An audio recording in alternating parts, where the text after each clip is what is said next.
Okay,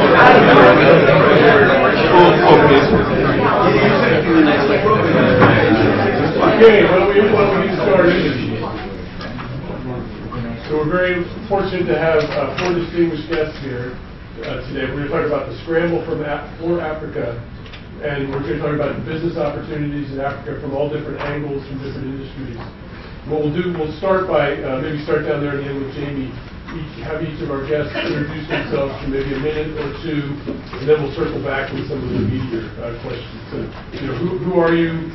What's your entry point into Africa? How long have you been involved in Africa, et cetera? Sure. Well, thank you, everybody. Thanks very much for having me. And it's wonderful to be here at Book One with such a wonderful panel. So I work for a firm called Caravel Management. And it's a New York-based hedge fund that invests in what we call non-BRIC or beyond BRIC emerging frontier markets. So we're global. We invest in Latin America, in Asia, Middle East, Central and Eastern Europe, and I manage the portfolio in Africa. It's all publicly traded equities. We've been around since about 2004, and we're investors right now in Ghana, Nigeria, Kenya, Tanzania, Rwanda, Zambia, Zimbabwe, and Botswana. We don't do anything in South Africa.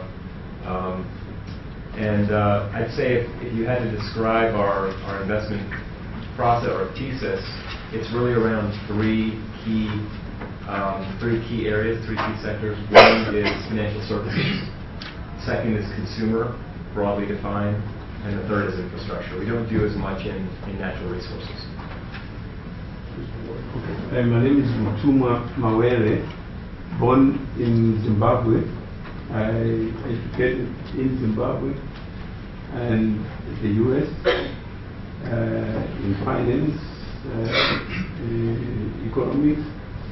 I joined the International Finance Corporation as a young professional in '88, and I worked for the World Bank and IFC for 8 years. Relocated to South Africa in '94.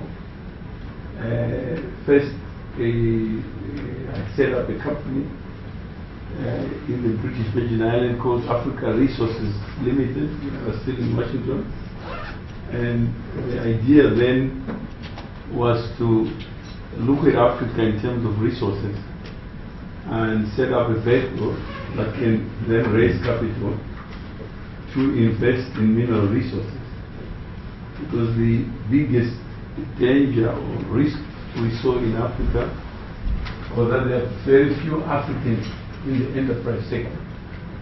Although Africa is well endowed with mineral resources, but active people in the exploration and exploitation of resources don't look African. So anyone who invests there, the law of gravity will take cost.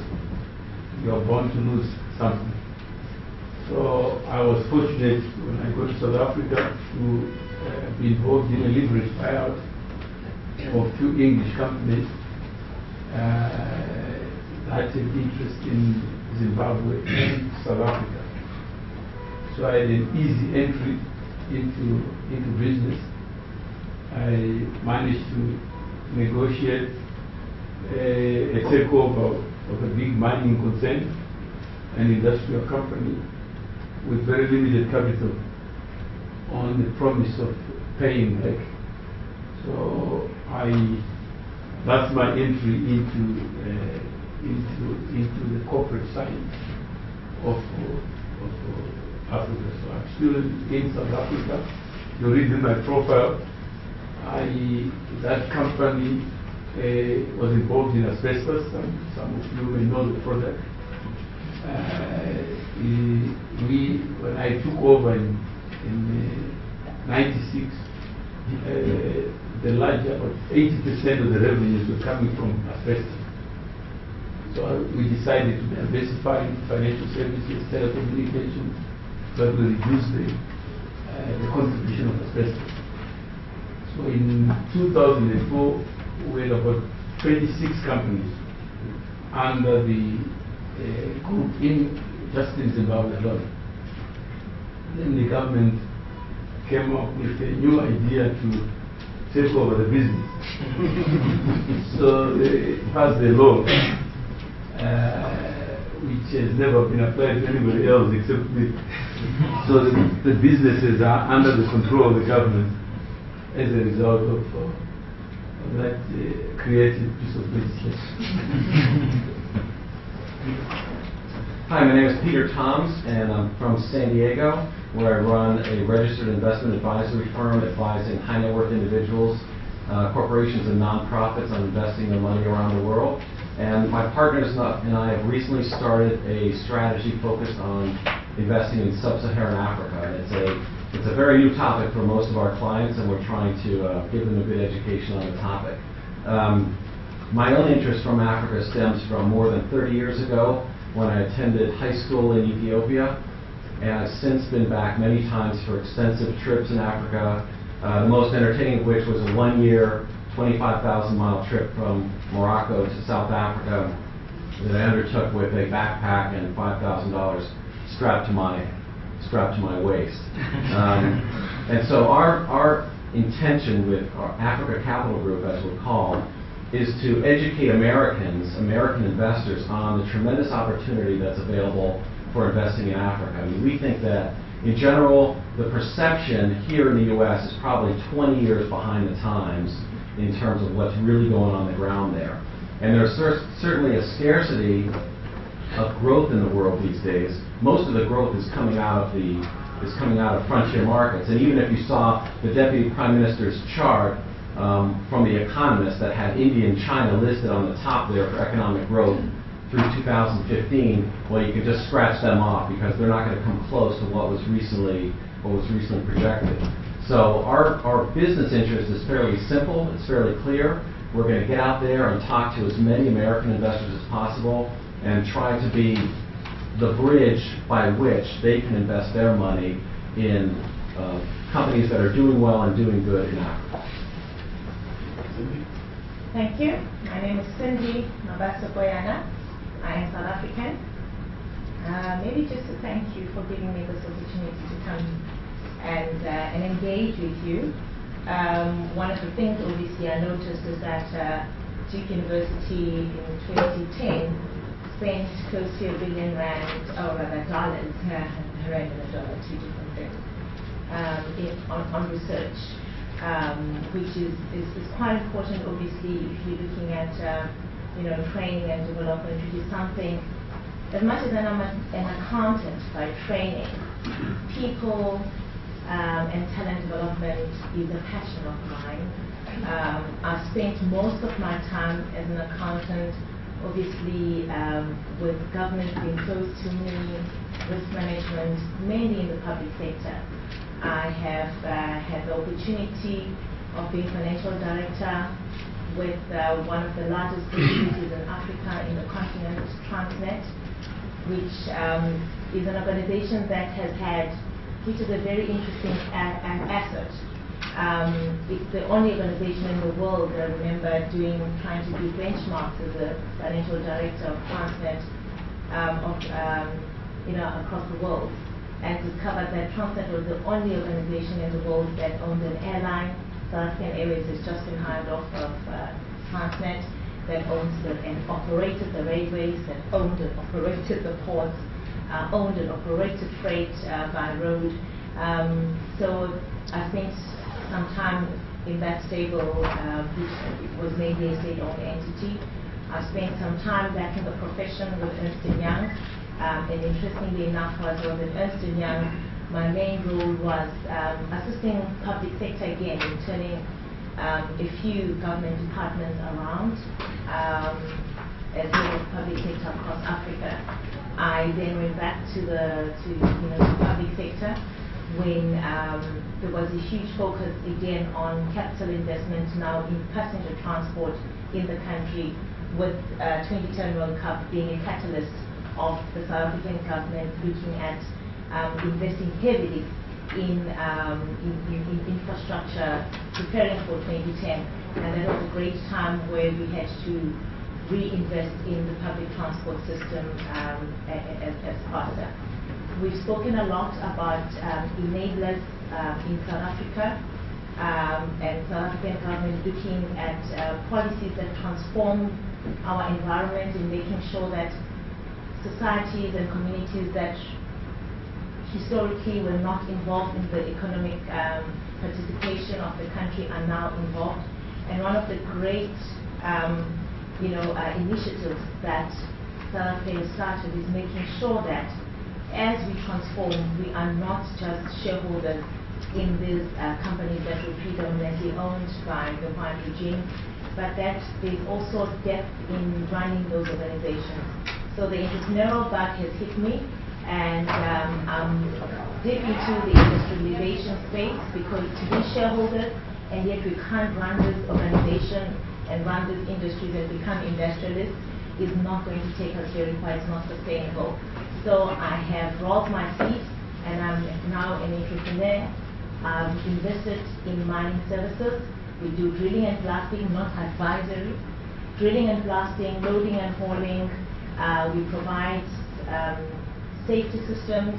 We do hydraulics. And it's a new space for me. I've been in there for 2 years, but I'm enjoying it.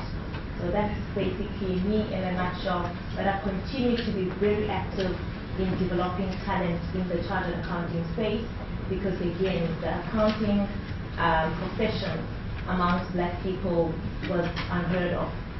You'd grow up and when you were being educated, you'd either go for nursing or teaching. So accounting up to today is one of those professions where young black women really need role models and need to be mobilized. And I run a network which I started about a decade ago called the African Women Chartered Accountants, and very active in that space as I identify and develop talent in the rural and outlying areas of South Africa. That's it. Thank you. We'll stick with you, Cindy, for a minute. So this is a broad question. Don't feel like you have to answer it all. And if there's a question you want to pass on, that's fine too. But so Africa's growing very, very fast. We see GDP growth like doubled in the last decade versus the previous decade. And we all know it's growing. Africa's growing very rapidly compared to the rest of the world. So what are the underlying reasons for that growth?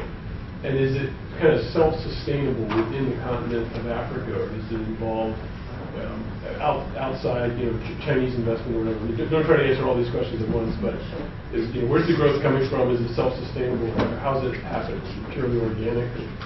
I think across Africa, obviously, I'll touch on 2 points. And in fact, the Deputy Prime Minister spoke about it. It is driven by, the need for basic, just basics, water and sanitation across Africa, education, especially in South Africa, transport, the mobility that is required as we are looking at regional integration just within, Africa itself. Energy, the need for energy. There are large parts of the African population that have actually been untapped in terms of providing these basic needs. We've spoken about banking area. For a number of years, recently we've spoken about the unbanked in Africa, and those being the opportunities driven by the need to just do the basics amongst ourselves human beings, but also in terms of doing business. In South Africa in particular, it's been driven, as I indicated, that the World Cup was a great catalyst where there was a lot of activity in the infrastructure space. We had to renew the whole railway system. We had to renew and build new stadia, which were world class. And one of the things, obviously, about South Africa is that we've been very fortunate that there has been, we struggle 2 economies. We actually are a developed country when you look at our financial system, but at the same time we're also a developing country. So there is quite an interesting setup that is coming up with South Africa and becoming the springboard for the rest of Africa. And there's a lot of activity that has been seen within that space. So I just think, in terms of a few examples, but there is a lot that we can actually, go into. A number of governments across the continent have realized that the unemployment challenge cannot be, met by just government, being the ones providing all the operational activities. So there's also been a very strong call for entrepreneurship, inviting a lot of private, business opportunities into the African space. So Peter, you might have a good vantage point on this. What about trade across the boundaries of countries within Africa, but also money coming into and out of Africa and businesses coming into and out of Africa? How important is that role to the development and growth of Africa? Well, I think that's really, it's very important, but I wouldn't put it at the top of the list as the reason that Africa is growing. I mean, certainly there's interest around the world, but generally speaking, the level of trade, even though it's gone up dramatically, so for example with China, even with Europe recently, and the level of foreign direct investment has gone up dramatically, but there's still at a fairly low level. And so I think that the most sustainable growth is coming really from the consumers. And if you saw the Deputy Prime Minister's presentation, there was a snippet in there about a McKinsey report called Lines on the Move, which I think is good reading for everyone that's interested in Africa. That the consumer market is going to be the largest and most important market, and the resources are not as big a deal, I think, as is normally made out in the press. I mean, Africa is seen widely as sort of a resources story from the outside looking in, but I think a lot of those new finds, especially oil in Uganda, oil in Ghana, now oil even in Kenya. A lot of that stuff hasn't really even entered the economies yet and had a chance to filter down to people that are sort of at the bottom of the pyramid. So I think it's basic bread and butter themes that we're looking at, primarily consumer and everything that the consumer is going to buy. So that means financial services, that means beer, that means sugar. I mean, it's sort of the basic building blocks of a better life. Is beer and sugar? Beer, well, yeah, in that order. Then you need health services. Then you need your health services along with that, but it's a very broad theme, and in fact, we're not focused on investing in energy per se or mining, because those are things that are also tied to the global cycle. It has nothing to do with the African consumer per se, which we see as the single strongest trend in Africa, is that the African consumer is down here and is going higher for a long time. I mean, starting from such a low base, and you've got these lubricants going on. I mean, the mobile phone's going from fewer than 100 million in 2000 to 700 million or so nowadays. Virtually no bank accounts, or a very small number in Frontier Africa of bank accounts. Now 25% of people have bank accounts. And these are huge lubricating factors that will power the consumer in the next 20 years, or basically as long as I'm in the investment business. So that's really where we're focused. And there's just one more point on that. The expansion of mobile telecoms and Africans talking to each other is just a major factor in the push for democracy and the improvement in the institutions in Africa. And the average African is 20 years old, and so it's going to be politicians that are not showing results are going to hear an earful from people that want to have progress and that can see and read about progress that's going on everywhere around the world. You may have a unique perspective on this next question. What about the governments and institutions in Africa? What role do they play? Is the business environment such that it's ready to kind of realize the growth potential, where there's more institutional and governance work needs to be done? Yeah, if you look at the structure of Africa, the impact of China, India, on the development in the continent, the Chinese and the Indians obviously are hungry for resources, and the God-made minerals, eat them and find them in strange places. So some of the minerals are in Africa, So there is growth that is driven by resources. Yep. And as you heard, the Deputy Prime Minister trying to renegotiate a contract. On the one hand, I remember having a discussion with him a few months ago. He came concerned that Zimbabwe is not getting good value for minerals. And I said to the Deputy Prime Minister, who are you representing in this conversation? Because government does not own minerals. And we don't, as human beings, own minerals. But it's God or some creator who created minerals. So when you claim prejudice, you must have the right to claim in that transaction.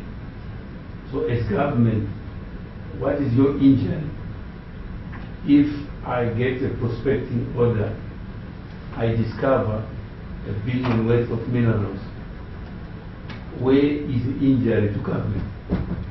Because what you've given me is a right to explore. And at the time we exchanged the permit, you give me the permit for me to do exploration.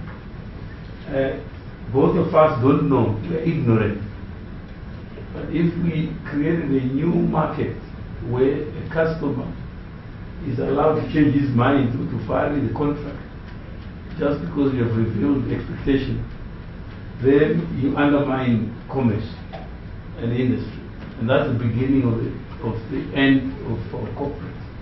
So the role of government, because most people in government are too smart in Africa, but the process of creating them is not so smart. You actually elect somebody. But if I go to an event called an election and put an X on a ballot vote, I don't expect to create a genius. I expect this university to create smart people. But most of the professors are not smart enough to be rich. So it is really an exchange of knowledge. So what we face, the biggest risk in Africa is that with too many smart people in government who actually are trying to substitute private sector people. And they change the law to suit some kind of new reality. And it creates that uncertainty. So if we agree, so as you look at many African economies, look at the cycle in Zambia, one time they nationalized the copper mines, output went down, privatized the mines, now they are talking again of nationalizing. In South Africa, the debate is whether you nationalize, whether the private sector drives the growth. Then you look at Singapore, you look at Hong Kong, there are very few minerals, but the economies are showing a different direction. So there has to be some kind of, because our balances, most of the elites come from Harvard, they become professors, they become government ministers. But running a country, what we have discovered is that actually it's not an enterprise for smart people. It's actually, the smarter the private people, the better. Because they create wealth in the contractual market. And that's what we are missing. So the risk in Africa is real. People in government may want the country to move. They think they're running the country because there is a perception that actually the job of a president is to run the country. But I've been exposed to many presidents where we spend the whole day with them, actually trying to figure out what they actually do. And I've discovered that they are prisoners, they move from one speech to another, and they keep on talking and until the end of the term. But actually to sit down to say, let's construct let's construct the building blocks of a successful economy. It's a different challenge, and that's where I think thought leadership is required. What really motivates people to aspire to do great things? Is it because somebody in government offices tells them to do so? Or is it because there is somebody out there at the end of the contract who is in need of something and you save them? And the role of the state, contested as it is, not only in Africa, globally. In Africa it's even more so because of the literacy that is low, financial literacy that is low. And we don't have African champions. Most of the people who talk on behalf of business are government people. When you try to look at the face of Mr. James Duke, I was saying to the Prime Minister just at lunch, I said, can you imagine if James Duke was a Zimbabwean? Would you allow a university to be named after him? Yeah, I said, but Duke was once a living person. In 1890, he was 33. He became the president of American Tobacco Company. And his father, Washington, was just coming from a poor background. Nothing predicted that they would do great things. What they did for Durham, where they come from, no government told them to do. I have not seen any instruction, but from any government person. But they did wonderful things. So I was telling that America is really not a country. It is an idea. The founding fathers of America were smart people because they were challenged like us. How do you create all these people from different backgrounds and come into this geography and take one identity and say we are American? If we can do that in Africa with 1 billion people, I can tell you we can have a continent that works for all. So Jamie, we just talked a little bit about one risk. Usually high return, high growth, along with that comes risks. And what do you have a perception or an idea of what some of the big risks are, in Africa that high growth is not guaranteed? What are the kind of risks that accompany it? So for us, when we're looking at companies, and I'll try to make this as specific as possible. The most critical thing that we focus on is whether or not that company can generate enough cash internally to fund its own growth. Because the problem, as we all know, or the issue in most of Africa is not on the demand side. There's plenty of demand. The issue is on supply. And so can a company grow, serve the needs with its goods and services that are being demanded without either over-levering itself or going back to equity investors, viewing them sort of as an ATM and diluting them. And I think that having low leverage on the balance sheets and high cash generation is the most important thing, because there are so many risks to growth.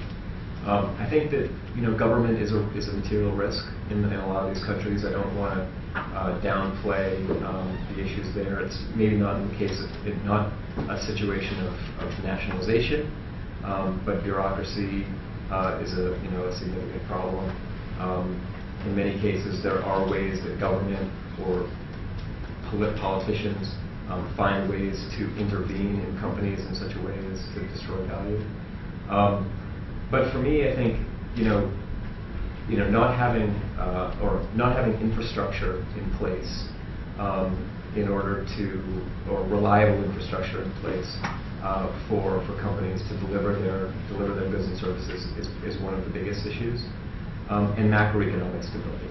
So one of the challenges that we face a lot is that growth may be strong, and the governments in a lot of these countries, Ghana for example, it seems to be taking sort of a growth at all costs approach, and not necessarily a balanced growth approach. And as a result, they end up with, high current account deficits, a very difficult fiscal situation where they're spending probably more than they should. And that creates an environment where you have currency depreciation, you have high inflation, you have interest rates that fluctuate between 5 and 25% in any given 18-month period.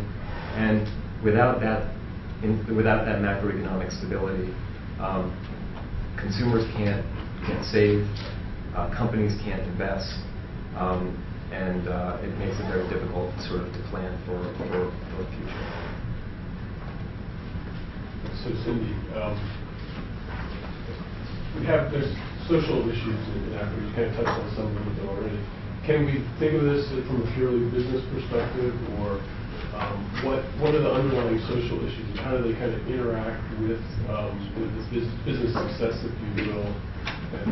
And if you stop there, and we can keep going and say, what role does business play in helping address some of those social issues? Now, I guess if you look at different countries within Africa, they are addressing them differently. In Zimbabwe, they're talking about indigenization, basically saying corporates can't come in and reap benefits without making sure that the environment is taken care of. South Africa has been articulated the Black Economic Empowerment, where there are structural changes and reform that is looking at making sure that once business is doing business, the society is being uplifted. You've got enablers and reforms that, for example, in South Africa, there's what you're calling the job fund. And the job fund is enabled by the DFIs, the Development Bank of South Africa, the African Development Bank, where basically they are attracting business from across the globe in saying, if you are going to be creating so much jobs, because unemployment is a social ill right now in the continent.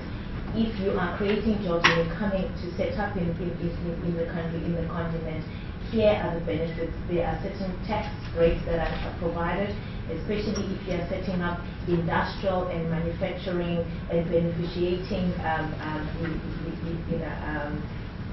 businesses, especially in the outlying areas which are away from the urbanization hubs.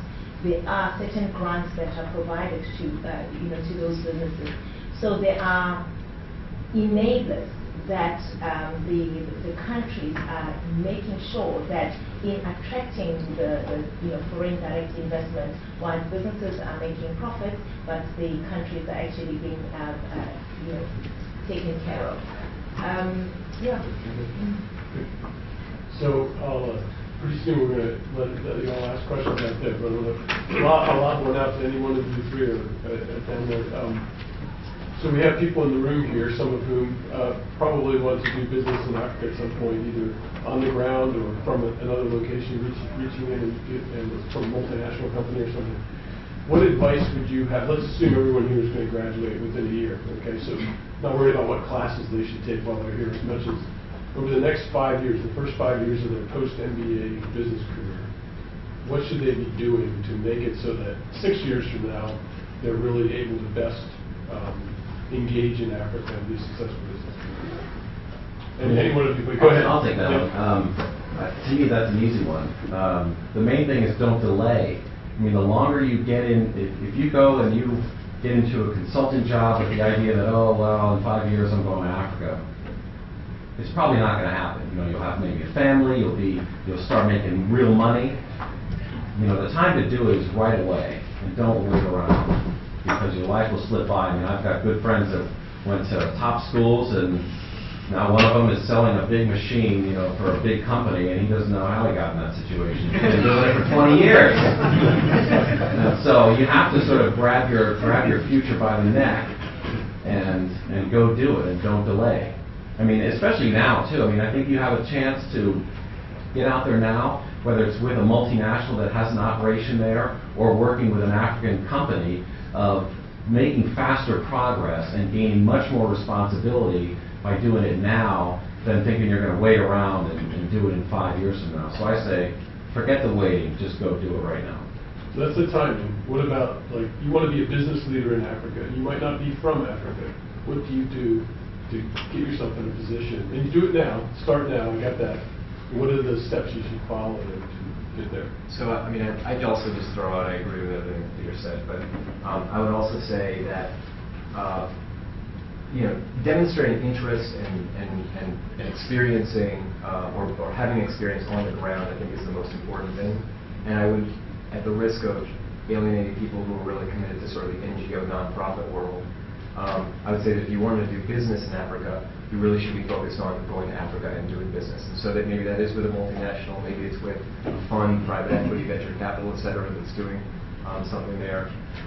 But there are also a lot of really strong, well-established multinational companies and also indigenous companies in these countries that would love to have well-qualified, educated, smart expatriate or people who've been educated abroad and coming home to work in these companies. So some of the biggest Nigerian banks, companies like Nestle, GE has a big presence, obviously. And there are countless. Walmart is in South Africa now, and soon will be in other parts of the continent. Being engaged with some of these companies, even if they're not the biggest brands globally, that's going to give you enormous credibility for whatever it is you want to do later on. So if you went and worked for a Ghanaian bank or a Zimbabwean bank, and then you want to do something, on the buy side like I do, that experience is really invaluable. Any other thoughts on that question? What's very important is there are certain international firms that have invested a lot in not just doing business in Africa, but understanding the African markets. I think Ernst & Young has been mentioned a number of times because they have set up there. So what is important is following those firms. McKinsey has also done a lot of work, because if you look at the activity that is taking place in Africa, right now the whole, for example, the railway links that are being undertaken, those transport programs, there is little activity in Europe and elsewhere. And besides, in fact, if I look at South Africa with the whole railway refurbishment program, where 8,000 coaches need to be built and put into the system for the next 20 years, the infrastructure must be renewed. What we've heard from the international firms like the McKinsey and Ernst & Young is that this is one project where everybody in the world is actually tracing, because there hasn't been a magnitude of that project in the world, in the rail space in particular, for some time. So what becomes important is that the public sector in these countries, unless they've got the advisors like your Ernst & Young and your McKinsey, and sometimes they also take a very long time to respond to them, because they also look at them and in some cases do not trust them entirely. What we've seen in South Africa for 3 years, the infrastructure program after 2010 almost stalled. 2010 came, there was a lot of activity, we saw the boom, but then I think it was fatigue or something that we could not take on the next wave. But what we saw was very important was that during 2010, in chasing the times that were put by FIFA, a lot of the skills had come from outside of the country. There were no Africans on the ground. So right now, one thing I've seen, which is what the people like yourself can assist, is assisting the governments back home. The commissioning of these large projects is actually taking a long time. The structuring of these deals and how they can actually be financed. One of the things that was said earlier is that are these projects that can actually look after themselves? Are they bankable? Is the feasibility making sense? I mean, the public transport one, for example, in South Africa, it is very clear that it cannot pay for itself, because it is public transport in areas that generally were left out of the network. And those are people who must travel into the city, still looking for work, and they're not people who can buy a full fee and pay a full fare. So the feasibility has demonstrated that it's not a project that can pay for itself. So how do you then innovatively structure some of these deals? Because then government comes to a standstill. So there's a lot of skill that is needed from people like yourselves in going back and assisting in the public sector and unlocking this growth, because to make sure that it doesn't fizzle out, it is very important for you to actually not just physically being there, but being able to still provide a particular network, but I'll still encourage those who can right now raise their hands and assist the public sector, because as professionals we can't sit outside and keep complaining and pointing fingers at our government, whereas we are the ones who've got the skill and can go in and make a contribution and make a difference and can come and say we are Africans because we can associate with that brand. I think as students, you are in transition. It may take 2 years together. You have a good name, you have a good brand as a collective. But when you leave the university, you are alone. You have to find your feet, and your knowledge about Africa counts. And I think we are bringing Africa to you. But within you, there are some people who have a better knowledge of Africa in terms of opportunities. And also the corporate side of Africa is maybe something that you don't know, because case studies that you do at school mainly focus on what is familiar to you and what is knowledgeable to you. But if you do come, I met some of your colleagues, I think a few weeks ago in Johannesburg, who were visiting. It is that connection between human beings that opens new windows of this. You are in the contracting market as selling your services as a job seeker. There are opportunities, and if you are looking to be in corporate, in African corporate, there are also companies that are looking for ideas, not just for Africa, but for the global marketplace. There are many global African companies that are operating, some of them here, but you may never know that their origins are African.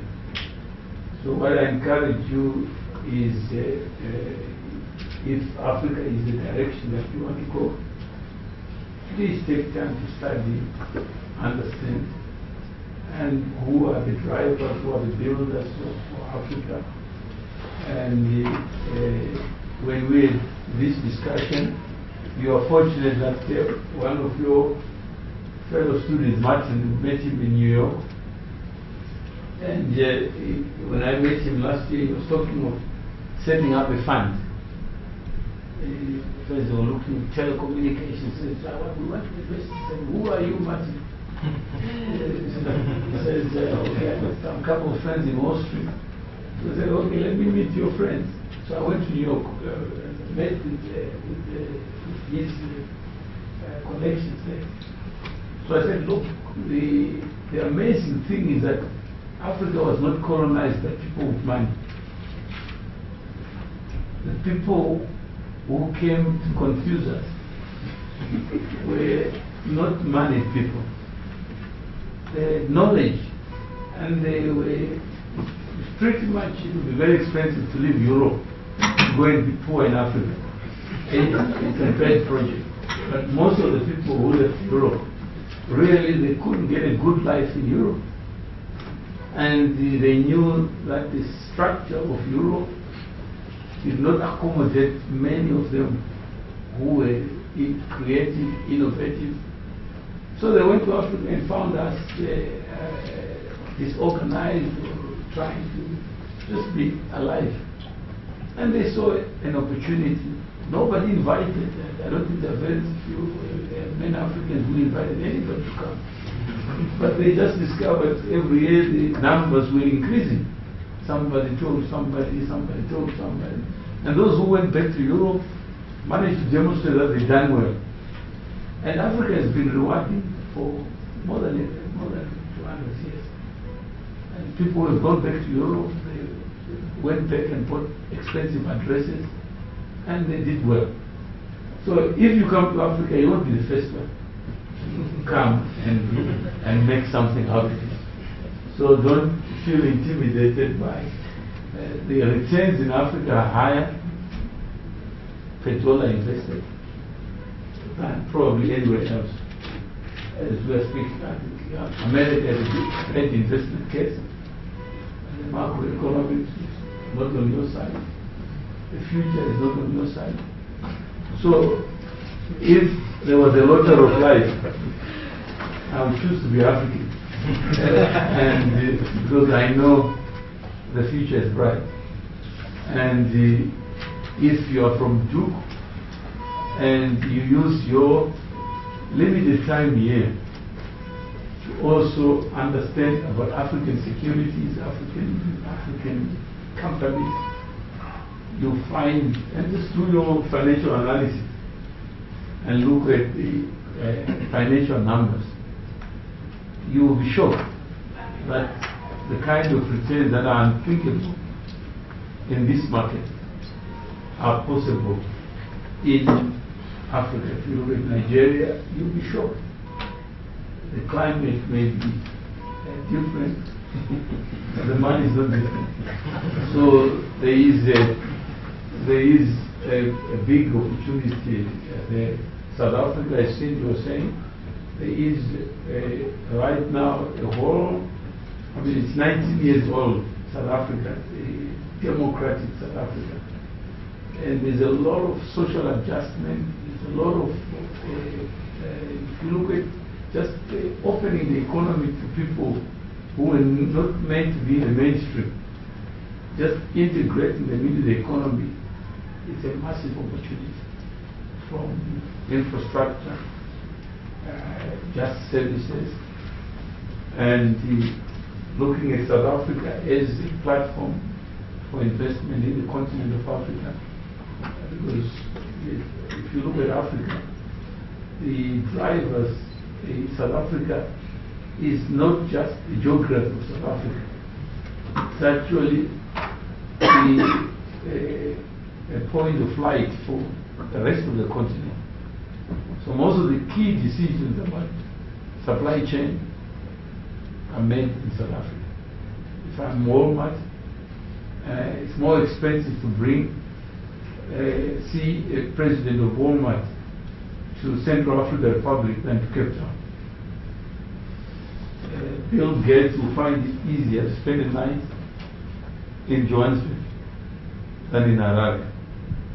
So South Africa is receiving a lot of billionaires, and for you it's easier to see Warren Buffett in Johannesburg than to see him in America or in Nebraska. So if you are in Africa, you get to meet people cheaper than anywhere else. That's why we all decided to live in there.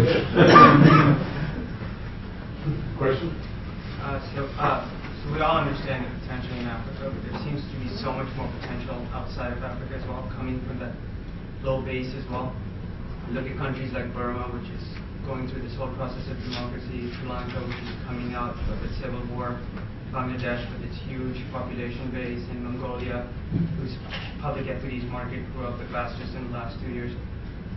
So why would individuals like us, who may not necessarily be associated or have any links to Africa, but are interested in emerging markets, look at Africa and not some of these Asian countries?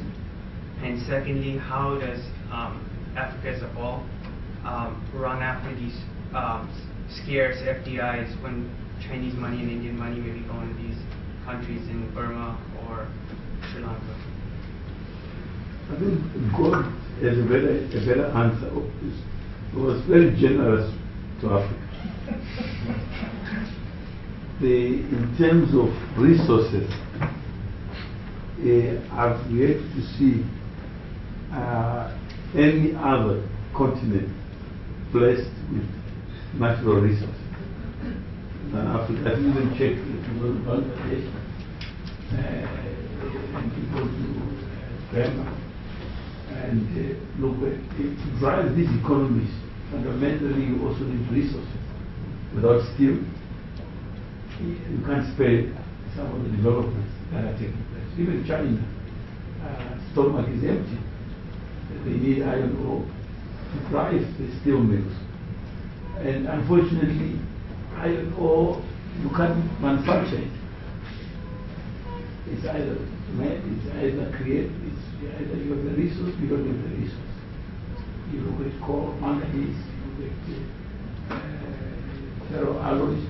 If I'm looking for chrome, there are very few areas. So, but when you now drive the chrome, like the store of diamonds, diamonds are precious, small stones, but to get them out, you need earth-moving equipment. You need roads. But after all the effort, you can put them in a pocket and drive off. But for the diamonds in your pocket, you have to spend money. So that supportive infrastructure, because Africa's development will be driven by the appetite, that is a global appetite for these resources. So if we're talking about the lottery of life, right, would I rather be a Bangladesh, born in Bangladesh, or rather be an African Bangladesh? I would still choose to be an African Bangladesh because I'm still connected to that opportunity. So in terms of resources, there is a case to be made for you to look carefully at what is going to drive the new phase of industrialization. To add to that, Africa, the continent, is said to cover almost 20% of the landmark of the whole globe. We've got 1.1 billion people. When I was at Transnet in the early 90s, I happened, because Transnet had invested, again, as I said, invested in a number of assets. It had invested in MTN, which was the one other mobile company alongside Vodafone, which was Vodacom then.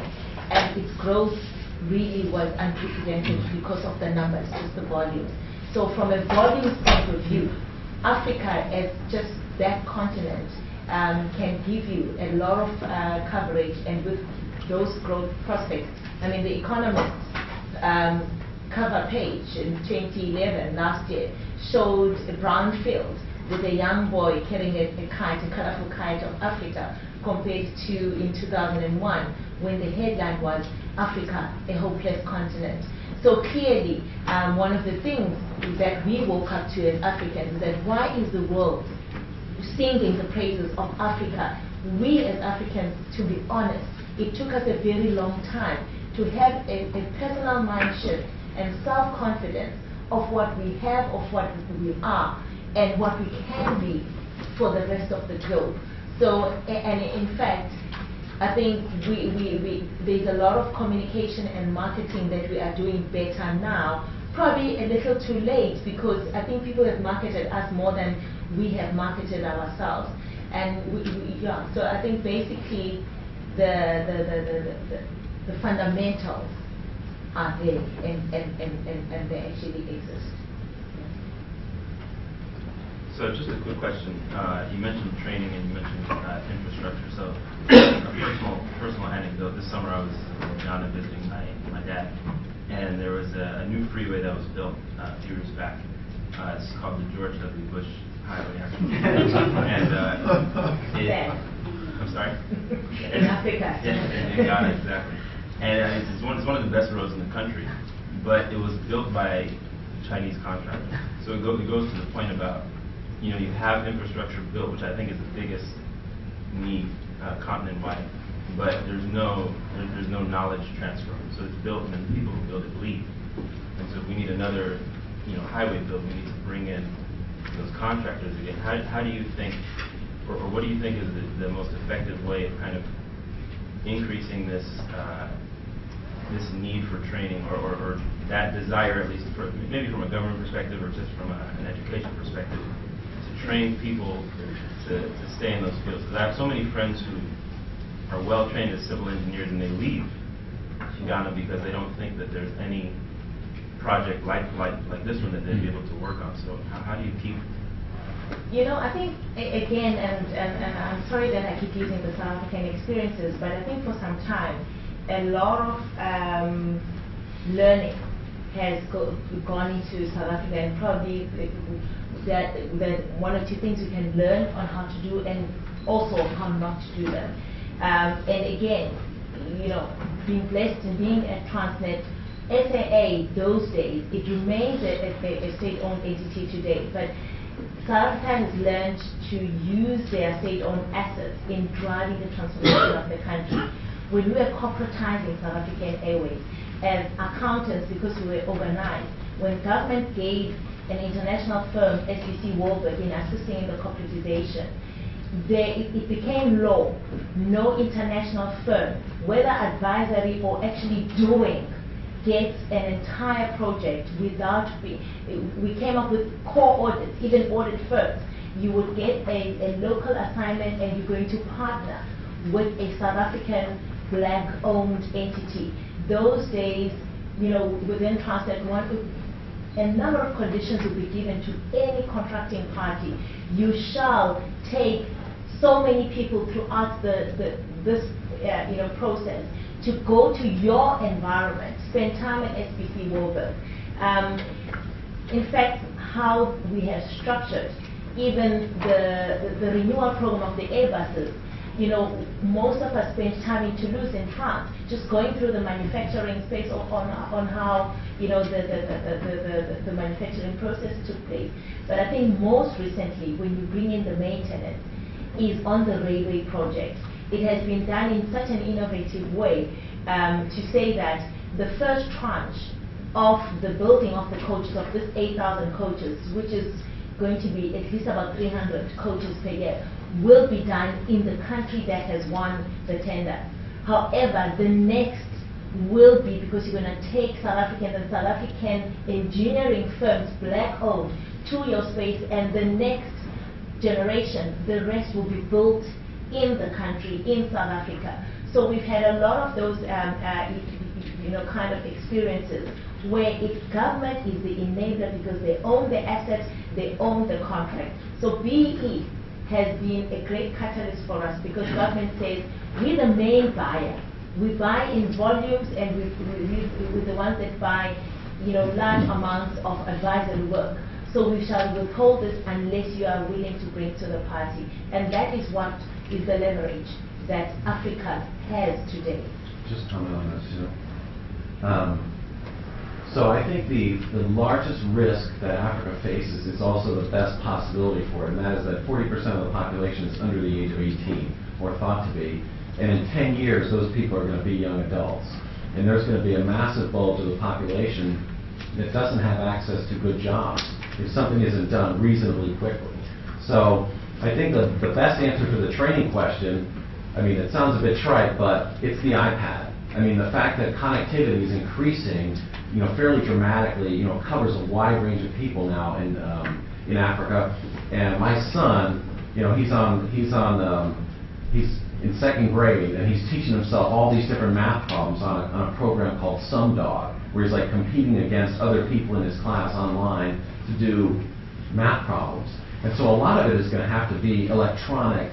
The knowledge is going to have to go electronically to people in Africa that have that connectivity. Now, getting everyone to have an iPad or something that's a different problem, but I think that's where it has to go at a fairly rapid rate to get the education up to the point where it's going to satisfy the employment aspirations of that big bulge of people that are fairly young. Yes, sir. Okay. Yeah, I just want to add to the statement which was made about the way agreements and the memorandum of understandings are changing in Africa, because previously there was most of the countries will sign agreements without a very strong component of capacity building. And I think this one is now increasingly coming in. So for those who are going now out for administration and the investors who are going to be willing, going to invest in Africa, you must be aware that the memorandum of understanding and the way the agreements are being written is now different. There's a very strong component of what capacity are you bringing in.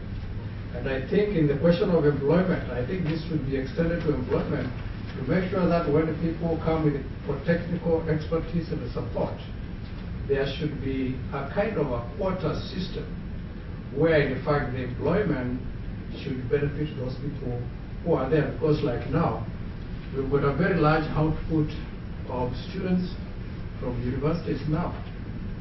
And it's very sad to see some of them just in the streets, while these programs which are coming in, they have got the capacity to employ a lot of those people.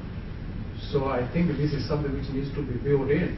And the investors, I think they need to be aware of this, because the agreements and all the memorandum of understanding, they are bringing in that component of creating employment and also making sure that there is capacity building.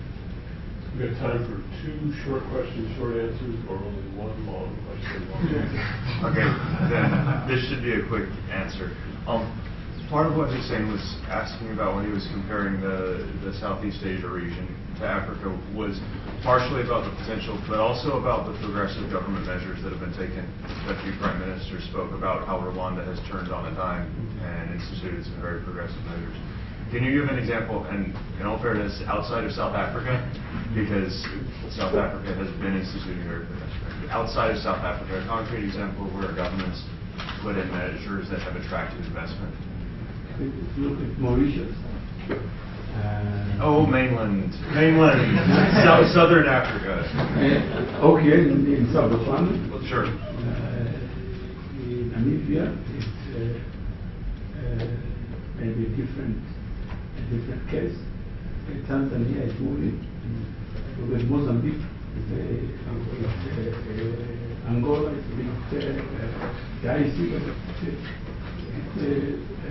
it's in the right direction.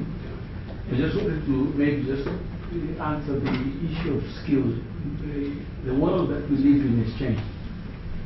The Chinese have a different model. They work on output, on outcome. So if you give me a road of 5 kilometers and I have to build it and finance it, then what you expect is a road, not how it's built. So if the performance risk is borne by me as a contractor, I can't be burdened by another layer of contract that says you must employ this, you must employ that. So you have to decide which way you want to go. So financing architecture in this global market plays a part in how projects are designed and executed. So it would be, and most of the African professionals, they are pop stars, they want to work in silos. But if I employ you as a civil engineer and you are a solo operator, and if something happens to you, I assume 100% of the risk. But in a world of economies of scale, what makes Ernst & Young, it's different providers of service coming under one invoice and say we're Ernst & Young, we're Deloitte institution.